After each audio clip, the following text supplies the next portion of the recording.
Muchas gracias. Bien, buenas tardes a todos, muchas gracias. Sobre todo, muchas gracias a Mónica por la invitación para hablar acá. Es un gusto estar aquí en el Instituto de Matemáticas.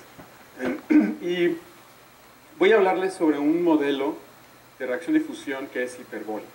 Generalmente cuando uno piensa en difusión, como reflejo pavloviano, uno piensa en un operador parabólico, ¿verdad? Un semigrupo analítico, en fin.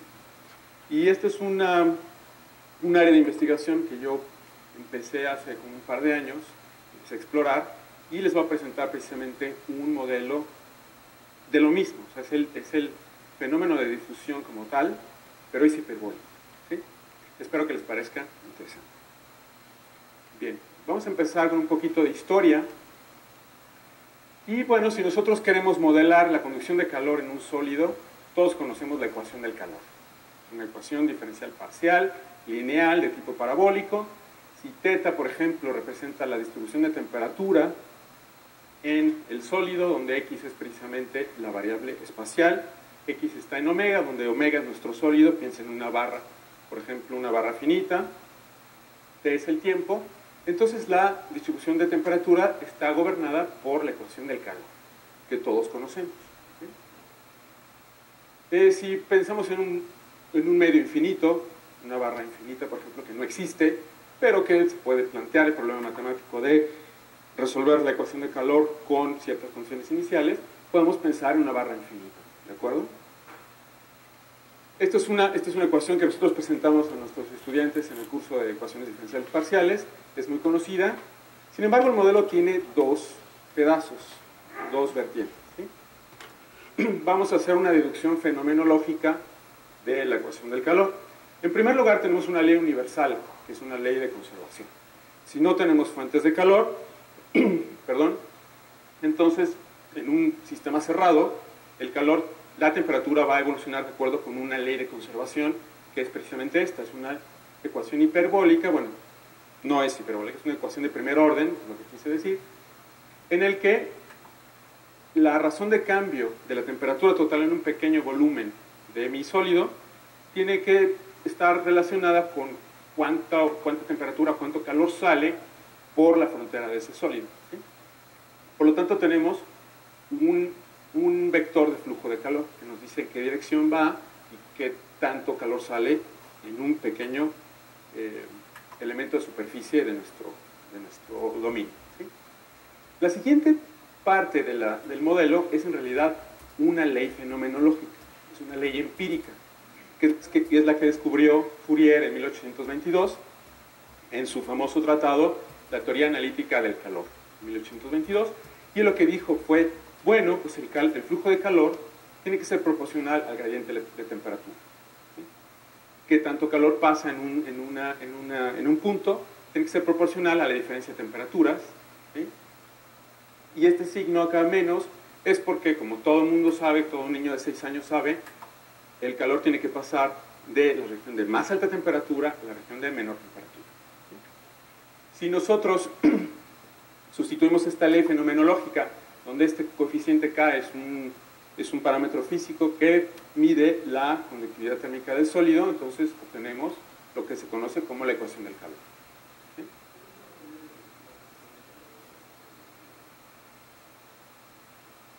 Ecuaciones de Newton. Sí, de la mecánica estadística sí, o sea, ¿perdón? Exactamente, es el movimiento browniano, exactamente. Las ecuaciones de Newton es conservación de momento, en este caso no hay conservación de momento, pero se puede hacer una deducción a partir del movimiento browniano, que es algo que también se ve en un curso de ecuaciones. Aunque la interpretación es diferente, es la difusión de partículas. Vamos a ir a ese punto en un par de diapositivas. Bien.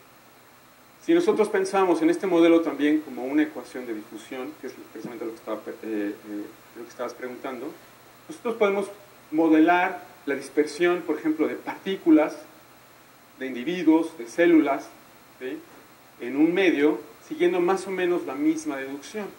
Nosotros tenemos una ley universal de conservación, en este caso J va a ser el flujo de masa a través de una de un pequeño volumen dentro del sólido, y la ley fenomenológica, que es la contraparte a la ley de Fourier, es precisamente lo que se conoce como la difusión de Fick, que nos dice que el flujo de masa tiene que ser proporcional al gradiente de la densidad. En este caso, ρ es la densidad de masa. D es un coeficiente de difusión. Haciendo la sustitución obtenemos la ecuación de difusión, que es precisamente esta, todo el mundo la conoce. Si D es constante, entonces obtenemos la ecuación del calor, conocida por todos. ¿Sí? Y aquí viene la respuesta a la pregunta. Si nosotros hacemos una descripción en términos de caminatas aleatorias de partículas, obtenemos en el límite la ecuación del calor. ¿Sí? Esta es una descripción macroscópica y esta es una descripción microscópica en términos de caminatas aleatorias. Bien, si estas partículas o individuos reaccionan entre sí, entonces es admisible agregarle una función de reacción, que es a nuestro operador de difusión le agregamos un término de reacción que, si es positivo, entonces va a preservar la positividad de las soluciones. ¿Okay? Este es el modelo más simple para modelar la dinámica espacio-temporal de, por ejemplo, un químico, la difusión de una gota de tinta en el agua, como lo describió Einstein, células en biología, especies incluso en epidemiología, o incluso en ciencia de materiales en transiciones de fase. Bien. Sin embargo, algo que vemos siempre en el curso de ecuaciones diferenciales parciales y les tenemos que decir a los estudiantes es lo siguiente.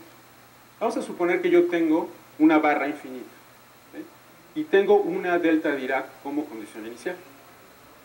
La solución está dada precisamente por el núcleo del calor, la convolución, sin importar que esta perturbación inicial esté soportada en una pequeña región de la barra, instantáneamente la solución es estrictamente positiva en cualquier posición de la barra infinita. ¿Sí? Eso, de primera instancia, el estudiante dice, bueno, pero ¿por qué, no? O sea, generalmente tendríamos que tener una velocidad pues, finita de propagación. La respuesta es no. ¿Sí? Si nosotros estudiamos esta solución, instantáneamente la solución va a ser positiva en cualquier punto de la barra infinita. Y no solo eso, sino que si no ponemos restricciones adicionales sobre la positividad de la solución o ciertas razones de crecimiento o exponenciales de tipo Tikhonov, entonces no hay unicidad de la solución tampoco. ¿Qué otra crítica le podemos hacer a la ecuación del calor? Bueno, en el caso de conducción de calor, nosotros podemos escribir el flujo general de calor en términos de una convolución.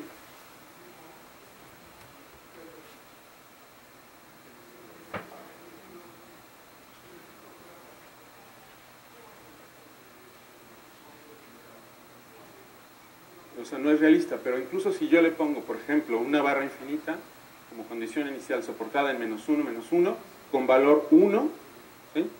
La solución con esa condición inicial es positiva instantáneamente y en cualquier punto de la red. Exacto. El flujo de calor, si yo lo veo como una convolución, entonces se puede escribir de esta manera, en términos generales. En este caso, la ley de Fourier resulta de tener una hipótesis no física, que es precisamente esta, que el flujo se comporta como una delta de Dirac. Esto le llaman los físicos como rigidez de calor no acotada. Bien, si nosotros lo vemos como una caminata aleatoria, el hecho de tener una solución que es instantáneamente positiva, lo que me está diciendo desde el punto de vista del límite del movimiento browniano, es que una partícula puede estar en un tiempo de 0 a t en cualquier posición del espacio. ¿Sí? En una caminata aleatoria, las partículas solamente pueden tener un número finito de movimientos, que son más o menos t entre delta t. Al tomar el límite cuando delta t tiende a 0, perdón, lo que estamos diciendo es que la probabilidad, aunque es muy chiquitita porque decae exponencialmente, la probabilidad de que una partícula esté en el tiempo de 0 a t infinitamente lejos es positiva. Es chiquita, pero es positiva. ¿Okay? Bien. Estos son algunas de las críticas que se le ha hecho al modelo parabólico, tanto como modelo de conducción de calor como modelo de difusión desde hace mucho tiempo. ¿Sí? Las perturbaciones se propagan con velocidad infinita de propagación, lo cual no es físicamente plausible.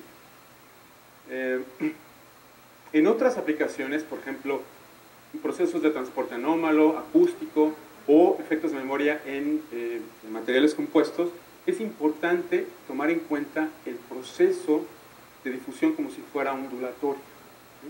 Es decir, como si tuviera velocidad finita de propagación.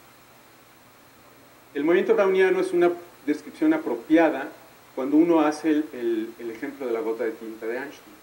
¿Por qué?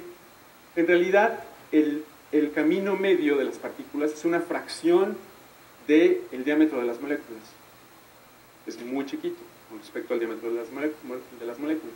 Sin embargo, en un gas eso no sucede. En un gas, el camino medio es mucho más grande que las moléculas de las partículas. Por lo tanto, uno necesita imponer una condición de velocidad finita. Este es el modelo de McKean. Es el modelo de McKean, velocidad discreta de propagación, y es equivalente a una caminata aleatoria correlacionada. El movimiento browniano no es un buen modelo para escalas en las que las partículas tienen una velocidad definida. Bien, ahorita un poquito de historia. Esta crítica a la ecuación de calor como modelo se le ha hecho desde hace mucho tiempo.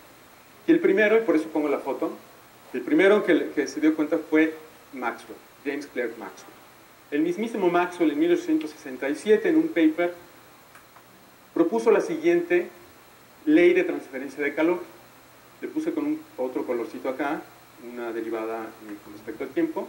Esta es la ley de Fourier, Q igual a menos K por Laplaciano de θ. Esta es la ley de Fourier. Y lo que sugirió Maxwell fue que este proceso no puede ser instantáneo. O sea, el ajuste del flujo de calor no puede ser instantáneo a la diferencia de temperaturas, sino que tiene que satisfacer una ecuación de evolución. Y le agregó un término con la parcial con respecto al tiempo al flujo. Curiosamente, yo no sé por qué, Maxwell en el mismo artículo se arrepintió. Dijo, no, algo debe estar mal, y escribió, "The time derivative might be neglected, as the rate of conduction will rapidly establish itself." Yo no sé por qué, quisiera especular que la reputación de Fourier, que era grandísima en aquella época, lo indujo a decir, no, yo no puedo estar en contradicción con el maestro Fourier. Por lo tanto, en el mismo paper se contradijo. Pero la idea original fue de él. Pasaron muchos años. Para 1931, hago esta cita, Onsager en una publicación de esos años, escribió que la ley de Fourier en realidad es solamente una aproximación a lo que está ocurriendo con la conducción de calor. For practical purposes, the time lag can be neglected. Lo mismo que dijo Maxwell. Pasó mucho tiempo, en realidad hasta 1944 hubo evidencia experimental de que el calor sí se transmite con velocidad finita en realidad. Bueno, y ya para finales de los años 40 fue Cataneo, que me preguntaban qué Cataneo fue, no sé cuál, yo solamente conozco uno, que es este. Cataneo reescribió la ley de Maxwell de la siguiente manera y le añadió un término de relajación, que en realidad es un término que tiene que ver con el tiempo de relajación del flujo, ¿sí? Le añadió este término tau, un término pequeñito, y es lo que se conoce como la ley de transferencia de calor de Cataneo y Maxwell. Bien, a partir de este momento empieza lo que se conoce como la teoría hiperbólica de difusión de calor. Sin embargo, como modelo de difusión de calor, este parámetro es muy pequeñito y para efectos prácticos uno puede trabajar con la ecuación de calor. Esa es la realidad. Sin embargo, si uno lo ve como modelo de difusión, el hecho de que tenga uno un modelo hiperbólico de difusión puede ser muy útil en la práctica, sobre todo en aplicaciones de biología, que es lo que voy a discutir en esta charla. Bien, si uno hace la sustitución, hace exactamente lo mismo, la deducción fenomenológica del modelo. Si uno hace la sustitución de la ley de transferencia de Cataneo-Maxwell, entonces uno obtiene una ecuación que se conoce también desde hace mucho tiempo, que es la ecuación del telégrafo, que es una ecuación hiperbólica, es una ecuación de onda con un término de damping aquí, que es la derivada con respecto a t. Por ser una ecuación de onda, tiene velocidad finita de propagación, es decir, las perturbaciones iniciales no van a ser inmediatamente positivas en cualquier punto de la barra, no. ¿Sí? Hay una gran literatura para esta ecuación desde hace mucho tiempo, Y bueno, entonces uno tiene un modelo alternativo para la difusión de calor. Bien. Lo que quiero hablar ahora es cuál es su relación con la caminata aleatoria correlacionada. Y esto surgió en los años 20, ya se fue más o menos definiendo la teoría finales de los 70. Y vamos a tomar una partícula, un individuo que va a tomar pasos de tamaño delta X a la derecha o a la izquierda, con una cierta probabilidad, ¿sí? La densidad de las partículas va a ser igual a U más U menos, donde U más son aquellas que se van a la derecha y U menos las que se van a la izquierda. Las partículas van a continuar con su misma dirección con una cierta probabilidad, que va a ser alfa igual a 1 menos mu t. Es decir, esto se le llama correlacionado.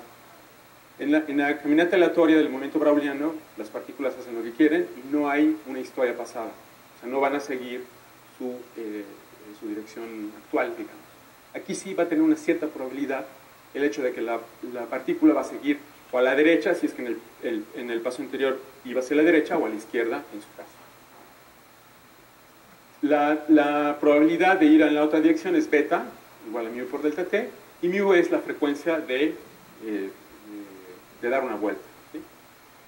En el límite continuo, ya me voy a saltar al límite continuo, uno obtiene estas ecuaciones, que son las ecuaciones de caminata aleatoria correlacionada de Goldstein y Katch, ¿sí?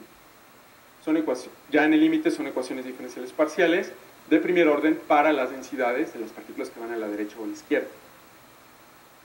Y en realidad este es un modelo hiperbólico porque las partículas tienen velocidad finita de propagación. Bien, si nosotros llamamos, a esta cantidad el flujo de partículas, entonces, haciendo la suma de las dos ecuaciones, obtenemos una ecuación de continuidad muy parecida a la ley universal, ¿sí? Y haciendo la resta obtenemos una ecuación para el flujo. Por lo tanto, vamos a tener un sistema de ecuaciones diferenciales parciales de tipo hiperbólico para la densidad y para el flujo. Si nosotros hacemos lo que se llama en la literatura como el truco de Katch, es decir, hacer la derivada con respecto a x de esta ecuación y derivada con respecto a t de esta ecuación, al revés, perdón, derivada con respecto a t de esta ecuación y derivada con respecto a x de esta ecuación, podemos eliminar términos y obtenemos la ecuación del telégrafo otra vez, ¿sí? Por lo tanto, hay una relación muy directa entre la caminata aleatoria correlacionada y el modelo de la ecuación del telégrafo. Ahora bien, ¿qué pasa si uno quiere aumentar el modelo con un término de reacción? Aquí se corre un peligro, y el peligro es el siguiente. Vamos a hacerlo bien y vamos a añadir un término de reacción a nuestra caminata aleatoria correlacionada. Entonces, las partículas reaccionan unas con otras y podemos agregar términos de reacción al sistema. Al agregar términos de reacción al sistema, y suponiendo, por ejemplo, que esta reacción es isotrópica, es decir, que la reacción no depende de la dirección del movimiento y que las nuevas partículas, las que se están creando con respecto a esta reacción, van a escoger una dirección de propagación con la misma probabilidad, entonces se obtiene lo que se conoce como una caminata aleatoria con un modelo, de caminata aleatoria correlacionada con reacción, ¿sí? Ahora bien, si nosotros tenemos el operador del telégrafo y le añadimos un término de reacción, este es un mensaje importante de esta charla, no se obtiene un modelo de reacción de fusión, ¿sí? Porque si nosotros, este es precisamente lo que quiero decir, nosotros tenemos el operador del calor y lo estamos reemplazando con la caminata aleatoria con este operador, ¿sí? Si nosotros agregamos únicamente a este operador la reacción, vamos a obtener una ecuación de onda tipo telégrafo, pero con un término no lineal. Sin embargo, esto no modela caminatas aleatorias con término de reacción, ¿sí? ¿Por qué? Bueno, nosotros lo que podemos hacer es aplicar el truco de Katch anterior a este modelo, que es el que ya teníamos. Esta es una generalización a varias dimensiones de la caminata aleatoria, ¿sí? Si nosotros hacemos diferenciación esta con respecto a t y esta con respecto a x, nos va a quedar algo muy parecido, pero el coeficiente de la derivada con respecto a t de la densidad va a depender de la reacción. Y esto es algo muy importante desde el punto de vista de aplicaciones. ¿Por qué? Por el principio del máximo, nosotros sabemos que la ecuación del calor, si tenemos condiciones iniciales positivas, va a seguir siendo positiva, si la reacción es positiva. En el caso de ecuaciones hiperbólicas esto no es cierto. Podemos tener condiciones iniciales positivas, reacción positiva, y sin embargo podemos tener soluciones negativas. A menos que el término del coeficiente de la UT tenga un signo adecuado, en este caso positivo. Bueno, este es el modelo que yo les quería presentar, y este es el modelo que en su contraparte probabilística es una caminata aleatoria correlacionada con reacción. Vamos a tener una ley de conservación o una ley de balance para una densidad y una ecuación de evolución para el flujo, que depende, por supuesto, del gradiente de la densidad. ¿Okay? Bien. Esta va a ser una generalización del movimiento browniano, porque cuando tau tiende a cero, en el límite formal, no riguroso, lo que nosotros obtenemos es la ecuación del calor. Nuevamente. Por ser un problema hiperbólico, las perturbaciones no se van a propagar, perturbaciones iniciales no se van a propagar con velocidad infinita de propagación. Tenemos velocidad finita. Esto es lo que les decía. Dado que es un problema hiperbólico, generalmente no se preserva la positividad y uno tiene que imponer que este coeficiente sea positivo. Vamos a traer estas observaciones un poquito más adelante. Bien. Tenemos un sistema hiperbólico y entonces, ¿qué hacemos con los que hacemos parciales? Lo que queremos hacer primero es, bueno, existencia y unicidad, ¿de acuerdo? Tenemos una condición inicial, condiciones de frontera. Evidentemente nosotros tenemos un sistema hiperbólico, lo podemos complementar con condiciones de frontera de tipo Dirichlet. Quiere decir que el flujo en la dirección normal en la frontera es proporcional a la densidad. O bien condiciones de Neumann, que no hay flujo. Pensemos en bacterias en una caja de Petri, que siguen una ley de fusión hiperbólica de este estilo. Una condición natural sería una condición de tipo Neumann, es decir, las bacterias no pueden salir de la caja de Petri. Bien, como tenemos un sistema hiperbólico, entonces podemos aplicar la teoría clásica de Friedrichs, de Kato, y tenemos resultados inmediatos de existencia de unicidad. Déjenme presentarles este, que no es tan viejo, es de 1997. Si f es una función de clase C1 y satisface esta condición para n mayor o igual que 2, si el supremo de las f' es menor que 1 entre tau, que esto es la positividad del coeficiente de damping para la ecuación del tipo telégrafo, y esta condición para garantizar, ya no me acuerdo qué garantiza esto, debe ser unicidad. Entonces el sistema hiperbólico de tipo Cataneo-Maxwell, dotado con condiciones de Dirichlet o condiciones de Neumann, tiene soluciones globales en un espacio L2, ¿sí? Espacio natural. Bien.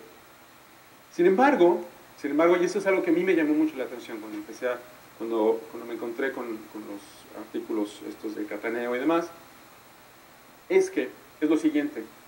Los modelos de reacción y fusión, por ejemplo, pensemos en una ecuación de reacción y fusión con término de reacción de tipo Fischer-KPP, que se propuso en los años 50 para lo de los genes y demás, o bien la ecuación biestable, ¿sí? Con F igual a una ecuación biestable que me da lo del efecto Allee de poblaciones.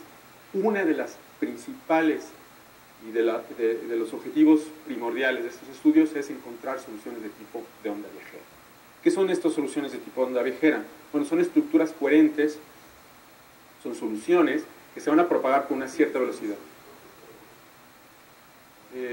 Pues sí, son órbitas heteroclínicas que van a conectar dos estados, dos equilibrios de la reacción con una cierta velocidad, ¿sí?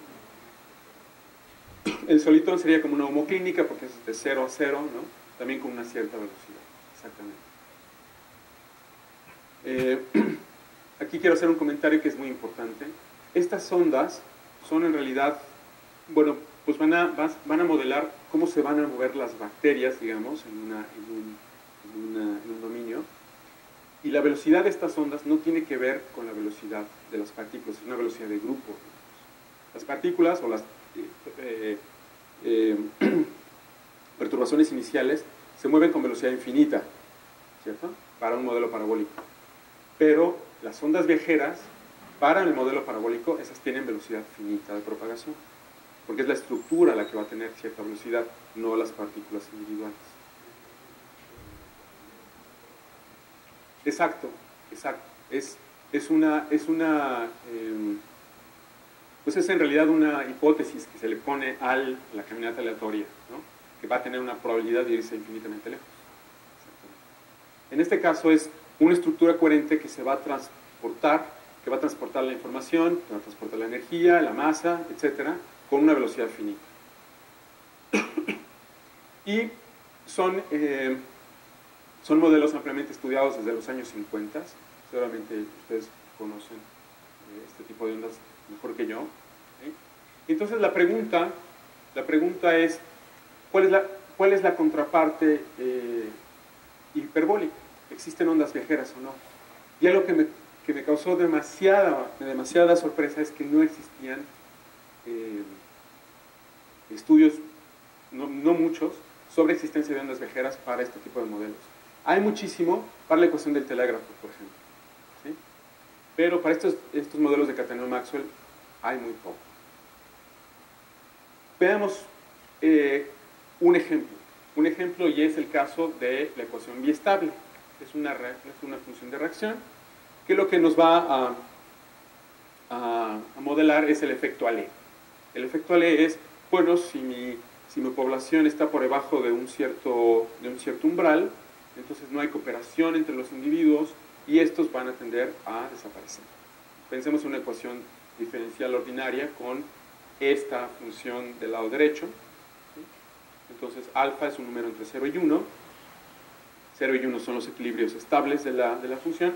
Y si mi población está por debajo de alfa, entonces no hay cooperación entre los individuos y se van a desaparecer. Si mi población está por encima del alfa, entonces voy a tender al equilibrio 1, que es saturación. ¿De acuerdo? Bueno, si yo le agrego difusión a mi modelo, voy a tener una competencia entre la difusión de estos individuos y la reacción que está modelada por el efecto Alé, por esta vía estable. Bien, este es el dibujito de la vía estable. Tenemos los dos equilibrios estables, que son 0 y 1, y un equilibrio inestable en medio, que es alfa. ¿Sí? Bien, este es un prototipo muy general para muchas cosas. Por ejemplo, separación de fases en mecánica de medios continuos, conducción de señales eléctricas en nervios, que es la ecuación de Hodgkin-Huxley y Nagumo, reacciones biomoleculares, lo que les estaba mencionando, dinámica de poblaciones. ¿Y cuáles son las características principales? Bueno, vamos a tener una competición, interplay entre la reacción y la difusión, por un lado, y vamos a tener existencia de ondas viajeras. En el caso de la biestable, la velocidad está dada de manera única. En el caso de otras reacciones, no es necesariamente el caso. Por eso escogí esta reacción, porque es mucho más fácil de estudiar. Entonces nos vamos a fijar en el modelo de Allen-Cahn, es decir, con F biestable, con la ley de transferencia de Cataneo-Maxwell. Y el sistema se ve así. Si nosotros aplicamos el truco de Catch, entonces vamos a tener una ecuación de onda, donde, fíjense aquí, si yo le quito este término, es la ecuación del telégrafo. Por eso les dije que la ecuación del telégrafo no modela reacción y fusión. Para modelar reacción y fusión tiene que venir de caminata aleatoria y por lo tanto tiene este término extra. Entonces, ¿cómo afecta este término extra la dinámica? Dado que se ha estudiado tanto la ecuación del telégrafo, ¿cómo va a estudiar este término? Pues depende de tau, el tiempo de relajación, la dinámica de los sonidos. Bien. Para hacer la vida sencilla y no sufrir demasiado, vamos a hacerlo en una dimensión. De hecho, es suficiente hacerlo en una dimensión. El laplaciano es invariante bajo rotaciones. Basta con que nosotros analicemos la dirección normal de propagación para tener un teorema de existencia de la onda viajera. La estabilidad, sin embargo, es otra cosa. Para la existencia no hay problema. Uno se monta la dirección normal, hace un cambio de rotaciones y ya está. La estabilidad no. La estabilidad es algo bastante serio, porque si estamos en varias dimensiones espaciales, puede haber inestabilidades transversales, que es en la vida muy complicada. Esto es muy complicado. Así que vamos a hacer las cosas sencillas y vamos a estudiar el caso unidimensional. Tenemos un sistema hiperbólico de reacción de difusión unidimensional con nuestra función de reacción de tipo biestable. Es equivalente a una ecuación escalar de onda y vamos a suponer que tenemos condiciones iniciales, por ser ecuación de onda, necesitamos condiciones iniciales para U y para la velocidad. Bien, vamos a hacer algunos experimentos numéricos. La discretización, esto me lo voy a saltar, la discretización a partir de la caminata aleatoria es bastante natural, me lo voy a saltar un poquito, es bastante sencillo, ¿sí? Y lo que quiero es precisamente esto. Voy a considerar el problema de Riemann. El problema de Riemann significa lo siguiente: voy a tener datos aleatorios que estén cerca de un equilibrio de un lado y datos aleatorios que estén cerca del otro equilibrio del otro lado. ¿Cómo se ve la solución cuando enciendo el tiempo y meto estas condiciones iniciales aleatorias en mi caminata correlacional? Bueno, vamos a tener lo que les mencioné, initial data, es decir, datos iniciales,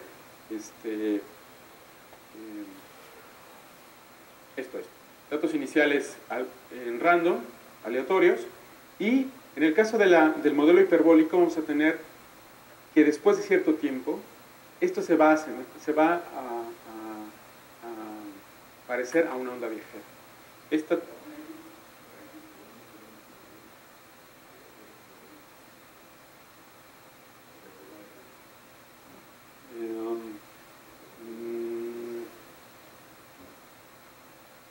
No, porque la no linealidad, es decir, el operador es lineal. Es lineal. La no linealidad viene de la reacción, nada más. Si fuera una ley de conservación con una ley de flujo convectiva, la no linealidad está en la convección, exactamente. Entonces no hay relación de salto en realidad. Pero esa es muy buena pregunta porque en el caso de la vía estable, la velocidad de propagación para el caso parabólico está determinada de manera única, tal y como está determinada de manera única la velocidad de un nodo de choque, por ejemplo, con las condiciones de reacción. En el caso de Fischer-KPP es uno. Bien, este es más o menos lo que pasa en el experimento numérico. Datos random de un lado, del otro, y conforme pasa el tiempo, las soluciones se van pareciendo a una onda viajera. Si nosotros hacemos el mismo experimento con el modelo parabólico, vamos a tener exactamente lo mismo, eso es algo que ya sabíamos. La solución se va a parecer a una onda viajera un poco más suavecita, por el efecto de Laplaciano, por supuesto, como operador. ¿De acuerdo? Bien, entonces, la pregunta es, ¿existen estos frentes? La respuesta es sí, sí existen. La demostración, les voy a presentar un sketch, un esquema de demostración bastante rápido, es muy sencillo. Y la segunda pregunta, que es un poquito más complicada, es si son estables o no. ¿A qué me refiero con estabilidad? Bueno, yo tengo mi frente, lo voy a perturbar un poquito, y quiero ver si esta perturbación más mi frente como solución de mi ecuación tiende al frente mismo o a un trasladado del frente cuando t tiende a infinito. A esto me refiero con estabilidad. Es estabilidad de tipo, lo que le llaman orbital. ¿De acuerdo? La respuesta a esta segunda pregunta es sí. Pero haber llegado a esa respuesta fue bastante laborioso, mucho más laborioso que en el caso parabólico. En el caso parabólico tenemos un operador linealizado alrededor de la onda, que genera un semigrupo analítico, todo es felicidad en el caso parabólico. En el caso hiperbólico no. En el caso hiperbólico vamos a tener un operador que es singular con respecto a el parámetro de relajación. Es decir, en el límite parabólico esto se vuela, pero la parte bonita del trabajo es que con un truco que viene ya de hace muchos años, pudimos darle la vuelta, pero no me quiero adelantar. Entonces, déjenme presentarles primero los frentes parabólicos, que se conoce desde hace tiempo. Tenemos la reacción bistable. Los equilibrios son 0, alfa y 1. Alfa es un número entre 0 y 1. Los equilibrios 0 y 1 son estables y el equilibrio alfa es inestable. Entonces queremos encontrar soluciones de tipo onda viajera que conecten el 0 con el 1. son los equilibrios estables, ¿de acuerdo? Entonces vamos a tener soluciones de este tipo, donde xi es la variable galileana, es la variable de traslación, x menos ct, y c es la velocidad de propagación del frente. En más infinito este frente vale 1 y en menos infinito vale 0, es decir, va a ser un frente monótono creciente. Bien. En el caso parabólico para la vía estable, es muy sencillo, de hecho tenemos una forma explícita de la onda que es esta, es 1 más una tangente hiperbólica, y lo que comentaba Pedro, la velocidad, en este caso solamente, va a estar determinada de manera única por este número, que depende de cuánto vale el equilibrio estable en medio. ¿Sí? Estos frentes son estables, es el trabajo de Fife y MacLeod de los años 70, y hay muchas maneras de estudiar la estabilidad de estos frentes. Bien, ¿qué pasa con la contraparte hiperbólica? Vamos a tener nuestro sistema de ecuaciones hiperbólico, vamos a tener una solución de tipo onda viajera. En este caso tenemos dos variables, tenemos la densidad de partículas y el flujo. Son dos ondas en una, digamos, ¿sí? Y vamos a tener dos ecuaciones diferenciales ordinarias acopladas para la densidad y para el flujo. ¿Cuáles son los datos asintóticos, los límites asintóticos de estas ondas? Bueno, para la densidad los mismos, 1 y 0. Y para el flujo tienen que ser 0 y 0. Entonces vendría siendo como el solitón que preguntaba, ¿no? Tiene que ser 0 y 0 del otro lado. Porque es el flujo. Entonces, el flujo en un equilibrio tiene que ser 0 y el flujo en el otro equilibrio tiene que ser 0. Bien, entonces tenemos este teorema de existencia que dice lo siguiente. Si f es la vía estable y el tiempo de relajación tau satisface esta relación, lo que les decía, el coeficiente de damping, el coeficiente de la UT tiene que ser positivo para preservar la positividad de las soluciones. Entonces existe un único valor para la velocidad que está entre estos dos valores para cada valor de tau fijo, de manera que el sistema de Allen-Cahn hiperbólico o de Cataneo-Maxwell, como le quieran llamar, tiene una única onda viajera que conecta el 0,0 con 1,0. Es monótona creciente para la densidad. Las dos son positivas y convergen asintóticamente a sus límites exponenciales.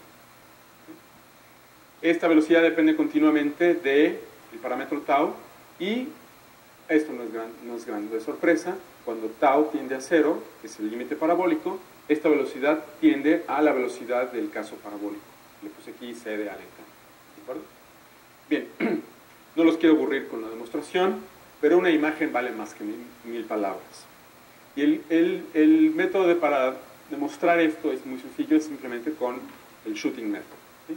Vamos a tomar el parámetro de velocidad como parámetro con el cual trabajar, y vamos a tener una intersección de la variable estable en un extremo con la variable inestable del otro extremo, de manera que empatan y tenemos una heteroclínica para ambos. Perdón. Disculpen. Una propiedad muy importante y se utiliza de manera fuerte en el análisis de estabilidad es que tenemos convergencia exponencial a los límites asintóticos. Bien, déjenme presentar un poquito cuál es la diferencia con el caso parabólico. En el caso parabólico, la línea delgadita, esta, perdón, es la velocidad del caso parabólico, graficada en términos de alfa, que es el equilibrio inestable. Como ustedes lo vieron, es simplemente una recta. En el caso hiperbólico cambia, y dependiendo de cuánto vale tau, si tau es pequeño, pues se parece a la recta, que está en rojo, pero si uno aumenta tau un poquito, entonces la velocidad va a tener una dependencia no monótona.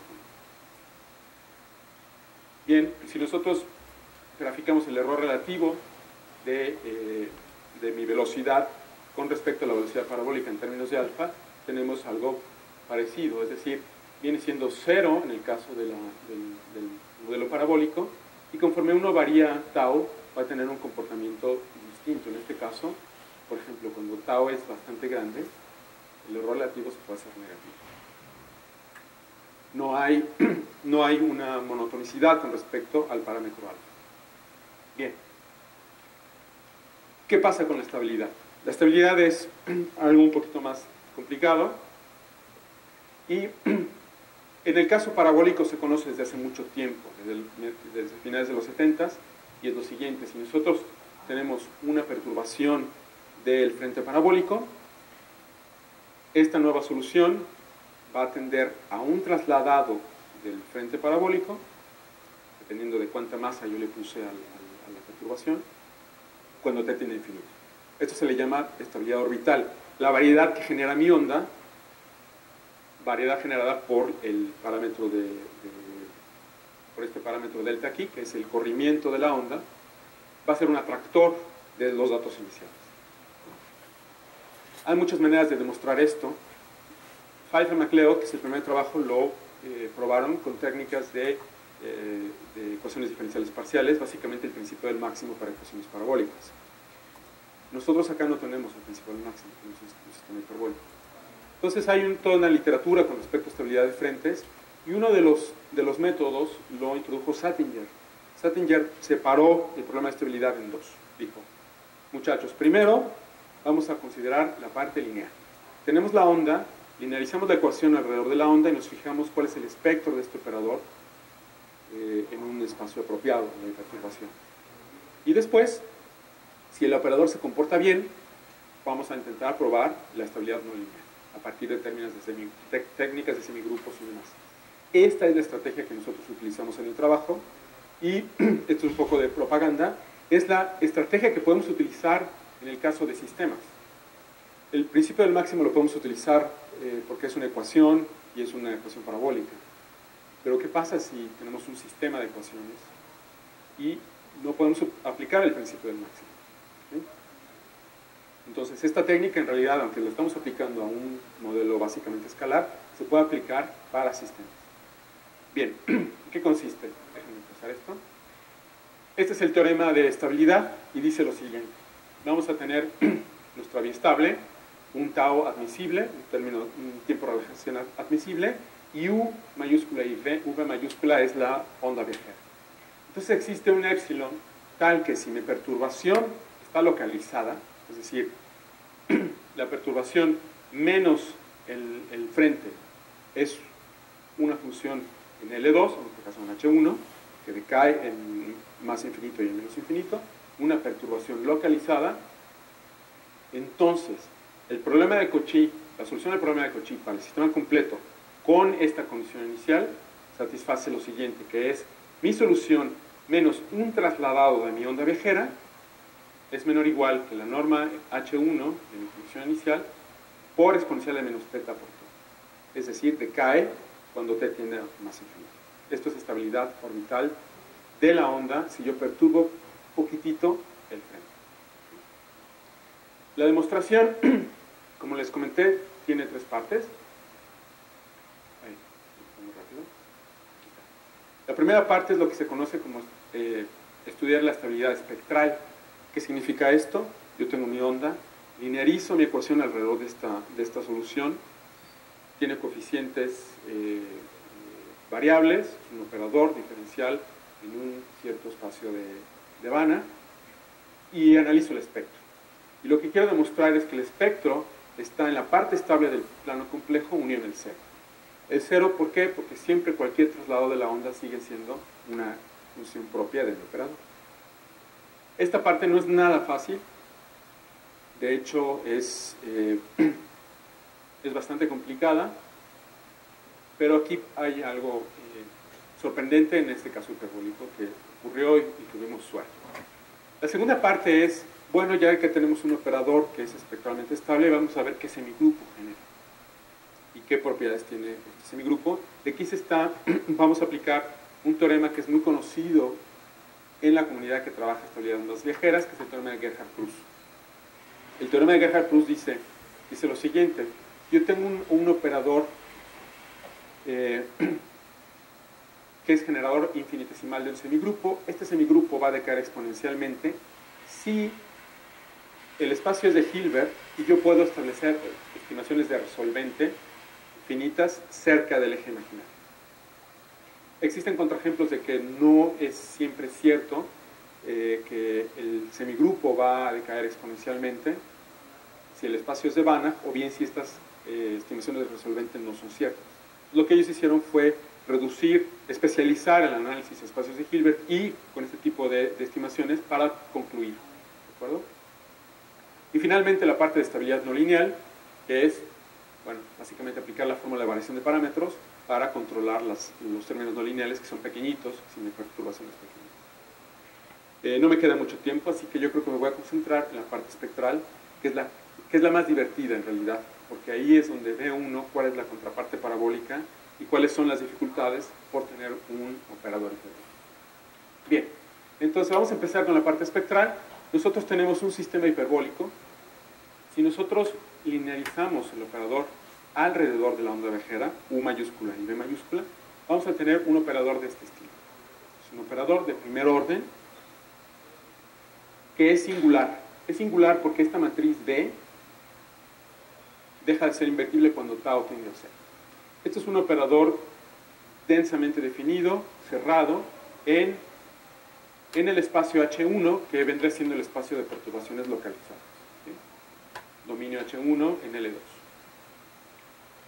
En el caso parabólico nosotros vamos a tener un operador que se va a aparecer, ¿verdad? Pero aquí la cosa es muy sencilla, porque este operador tiene un espectro que es estable, es decir, tenemos el 0 porque la onda viajera siempre está en el núcleo, y una parte que tiene parte real negativa, estrictamente negativa, por la difusión. Bien, ¿cómo le hacemos nosotros para estudiar en la parte el operador de la contraparte hiperbólica? Y aquí viene un truco. El truco es, precisamente, aplicar el truco de Catch para las ecuaciones de evolución, pero a nivel espectral. ¿Qué significa? Si aplicamos el truco de Catch, que significa, bueno, vamos a diferenciar la primera ecuación y la segunda ecuación, vamos a tener una ecuación de segundo orden para la perturbación. En este caso, no es un problema de valores propios estándar, que yo tenga el operador aplicado a una función propia igual a lambda por U, sino que voy a obtener una ecuación de segundo orden donde el parámetro espectral aparece de forma cuadrática. Esto se conoce en la literatura como un pencil cuadrático. No sé de dónde viene, a lo mejor ustedes saben de dónde viene esa terminología, pero así se conoce, es un pencil cuadrático. Está relacionado con un problema espectral en la que el valor propio aparece con un polinomio, con ciertas potencias. En este caso, potencia igual a 2. Ahora, si yo me fijo en esta ecuación, yo sé que U es una perturbación localizada. Aquí se me olvidó decir, prima significa derivada con respecto a la variable galileana, ¿ok? Derivada con respecto a x menos et. Bien, yo tengo una solución U que decae en más infinito y menos infinito porque está en L2, en este espacio, solución de esta ecuación. Bueno, yo lo puedo ver como un sistema dinámico. Voy a reescribir esta ecuación, que es de segundo orden, como un sistema dinámico. Un sistema dinámico que absorbe al valor propio como parámetro. Ya no es un problema de valores propios como tal, sino es un sistema dinámico donde el valor propio aparece como parámetro. Y voilà, este sistema deja de ser singular cuando tau tiende a 0. Va a ser, si yo llamo a W igual a U y U', con ciertos coeficientes que dependen de tau, si tau es igual a 0, estos coeficientes ya no son singulares. ¿Sí? Tiene sentido incluso en el límite parabólico. Si hago tau igual a 0, pues se hace 0, y yo lo que obtengo son los coeficientes asociados al problema parabólico. ¿De acuerdo? Hay que demostrar algunas cositas, por supuesto. Hay que demostrar la equivalencia entre este problema espectral y el problema espectral original cuando tau es positivo. Y eso es precisamente parte del trabajo, y vamos a tener esta definición de espectro que es un poquito bizarra, es un poquito diferente a la definición usual de teoría espectral, pero que es equivalente y relaciona a estos operadores de primer orden. Y la definición es la siguiente. Voy a tener un elemento en el resolvente si estos operadores de primer orden son 1 a 1 y sobre, es decir, si son invertibles, y si la inversa es acotable. Si yo tengo una solución de esto, entonces W es como si fuera una función propia para cada lambda. ¿Okay? Bien. Voy a tener un punto en el espectro puntual, un elemento, perdón, en el espectro puntual, si estos operadores son operadores de Fredholm con índice 0 y el núcleo es no trivial. ¿Qué significa? Que va a tener una solución W al sistema de primer orden. ¿Sí? Como decae en más o menos infinito, pues tiene que ver, está en relación 1 a 1 con las eigenfunciones del operador original. Y el operador esencial es todo lo demás. Es decir, son aquellos puntos para los cuales estos operadores no son Fredholm, o bien son Fredholm, pero el índice es distinto. Bien, lo que sí hay que demostrar es que la operación de catch, la transformación que hicimos a nivel espectral, es 1 a 1 y sobre, e induce una correspondencia entre la definición original de operador, la que todos conocemos, ¿sí?, con la definición que les acabo de presentar. Y no solo eso, sino que hay una relación 1 a 1 entre ambos espectros, sino que también preserva las dimensiones de cadenas de Jordan.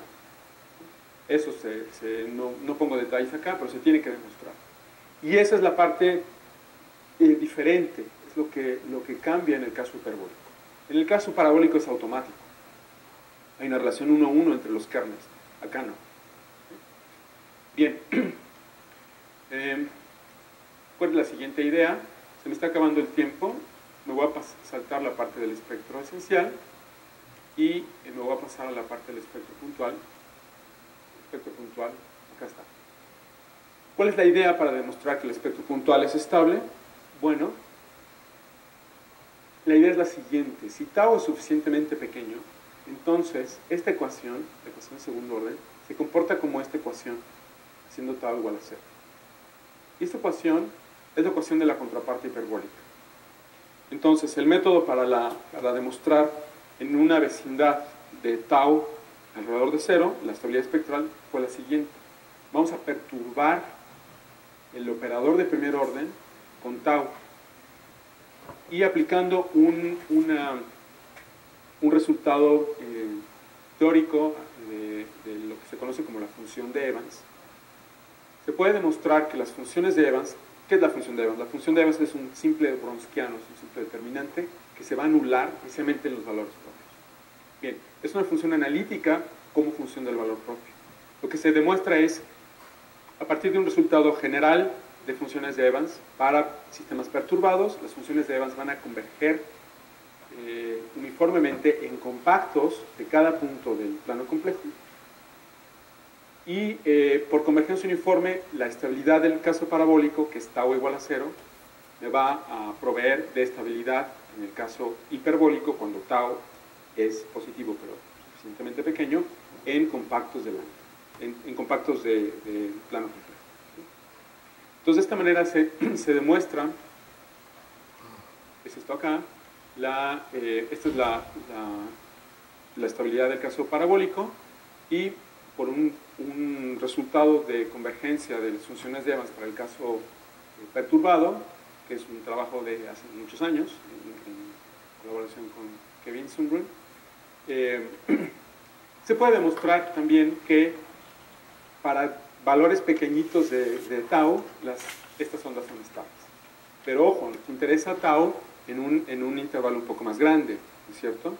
Bueno, con una estimación de energía muy sencilla, se puede demostrar que no puede haber valores propios en el eje imaginario, y por un resultado conocido de continuidad con respecto a los parámetros de un operador linealizado, de un operador lineal en un espacio de Banach, continuidad con respecto a tau, no puede haber cambio en la multiplicidad de los valores propios. Todos los valores propios tienen la misma multiplicidad, entonces no puede haber cruces del eje imaginario. Esa es la técnica para demostrar estabilidad espectral. Bien, como mi tiempo se ha agotado, me voy a saltar la parte de estabilidad no lineal, que de hecho es bastante estándar, y me voy a ir a la parte de problemas abiertos. Este es un trabajo que acaba de salir hace poquito, y me paso a la parte de problemas abiertos. ¿Por qué es un área excitante de investigación en este momento? Bueno, Porque hay muchas cosas que se pueden incorporar, sobre todo a nivel de dinámica de poblaciones o aplicaciones de biología matemática. ¿Por qué? Bueno, hace falta todavía una teoría que tome en cuenta cuando el coeficiente de difusión depende de la densidad, que es un caso muy importante. ¿Por qué? El coeficiente de difusión uno lo toma constante en la ecuación del calor o en el caso de la gota de tinta, ¿verdad? Pero cuando uno trabaja con poblaciones en biología, en realidad las células tienden a difundirse de manera muy particular. Por ejemplo, evitan aglomeraciones, se van hacia donde no hay más bacterias y donde hay más nutrientes y demás. Entonces, puede uno incorporar términos de transporte, quimiotaxis, hacia nutrientes, por ejemplo, o bien suponer que el coeficiente de difusión depende de la densidad. Y esto es tierra incógnita, eso en realidad no se ha estudiado, sobre todo en el caso en que la difusión es degenerada. Si la difusión es estrictamente positiva, seguimos teniendo, podemos utilizar las técnicas usuales, ¿verdad? Tanto en la contraparte parabólica como en el modelo hiperbólico. Pero si la difusión es degenerada, es decir, si se hace cero en uno de los equilibrios de la reacción, entonces ahí la cosa se pone muy interesante. Otro problema abierto es existencia de estabilidad de los mismos frentes cuando hay densidad degenerada en uno de los equilibrios o en los dos equilibrios de la reacción. Y por último, algo que también es parte de la investigación reciente es extrapolar esta ley de transferencia de color a dinámica de fluidos, por ejemplo. Si nosotros vemos las ecuaciones de Navier-Stokes, la última ecuación es la ecuación de conservación de energía. ¿Cómo deduce uno la ecuación de conservación de energía de Navier-Stokes? Al final mete la ley de Fourier. Entonces la gente que hace acústica ha rediseñado el sistema de Navier-Stokes para incorporar este modelo hiperbólico de transferencia de calor. Entonces, una parte importante es mantener, por ejemplo, que las ecuaciones sean frame indifferent, que no dependan del sistema de coordenadas y demás. Y es también tema reciente de investigación para la gente joven que está buscando problemas. Cuando yo estaba en mi doctorado, yo le decía a mi mamá, es que no he encontrado un problema. Y ella me decía, pues es que eso es muy bueno que no tengas problema. Pero ustedes entienden a lo que me refiero. Hay un montón de problemas abiertos aquí que pudieran estudiar. Y con esto termino y les doy gracias por su atención.